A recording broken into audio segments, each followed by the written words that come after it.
ይህ ሰበር ዜና ነው። ፕሬዝዳንት ፑቲን በጂ20 ስብሰባ ላይ እንዲገኙ ጥሪ ቀረበላቸው። የአሜሪካው ፕሬዝዳንት ዶናልድ ትራምፕ የሩሲያው ፕሬዝዳንት ቭላድሚር ፑቲንን ማያሚ እንዲገኙ ጋብዘዋቸዋል።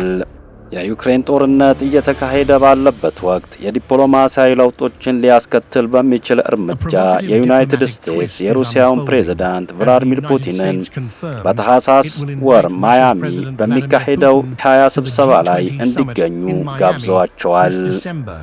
ፕሬዝዳንት ዶናልድ ትራምፕ የፑቲን መገኘት እንደሚያጠራጥር ገልጸው ነገር ግን የሱ መገኘት ምናልባት በጣም ጠቃሚ ሊሆን ይችላል በማለት ጠቁመው ሩሲያ ክሪሚያን ወደ ግዛቷ መቀላቀሏን ተከትሎ ከጂ8 ውስጥ መባረሯ ተችተዋል።